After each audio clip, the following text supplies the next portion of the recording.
Bueno, técnicamente, sobre todo en Estados Unidos, acabó en 2009 la recesión. Eso no significa que haya acabado la crisis. Es una crisis de deuda. Las crisis de deuda tienen un periodo de digestión largo.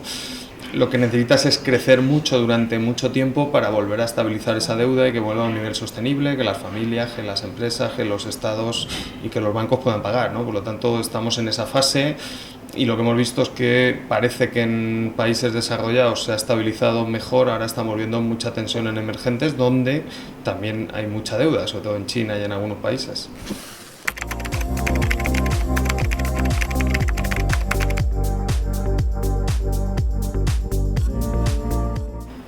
Bueno, sin duda, ¿no? Ha habido un efecto, hay una correlación perfecta cuando el Banco Central compra y inicia un programa de compra de deuda y la subida de las bolsas.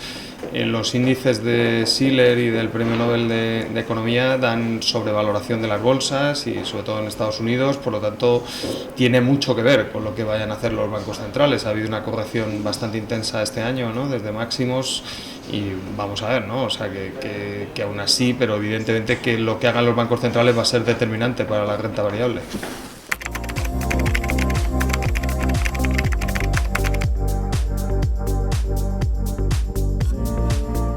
Bueno, la renta fija mucho más porque están comprando deuda directamente. Lo que está haciendo hizo la Reserva Federal y ahora está haciendo el Banco Central Europeo es manipular el tipo de interés. O sea, había un tipo de interés de mercado y lo que ha hecho el BCE es bajarlo artificialmente comprando deuda directamente. Mientras ese programa se mantenga, pues evidentemente los tipos, estamos viendo la deuda alemana al 0,50.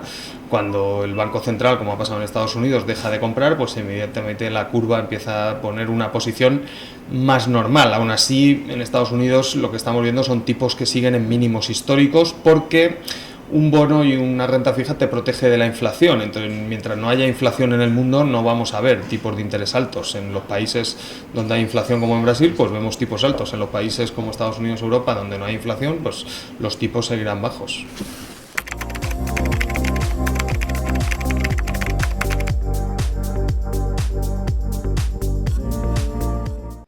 Uno de ellos, evidentemente, que genera mucha incertidumbre. No tiene por qué haber un colapso en China, pero sí es verdad que es una economía en transición a otro modelo de crecimiento y no es sencillo, ¿no? Si el comercio mundial no se reactiva, el consumo privado en Europa no se reactiva y todo depende del consumo privado americano, pues evidentemente el mundo crecerá menos y China, que es la fábrica del mundo, pues sufrirá.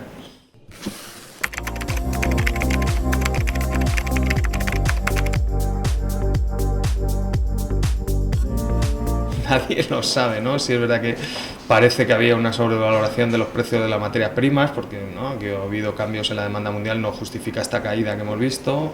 Y bueno, ¿no? Puede que la renta variable, sobre todo yo creo que la renta de Estados Unidos ¿no? Sigue todavía sobrevalorada, con PERs y con ratios fundamentales demasiado altos, ¿no? La parte europea, como tuvimos aquel ajuste tan intenso del 2011-2012, pues evidentemente que partimos de otra situación y la sobrevaloración es menor.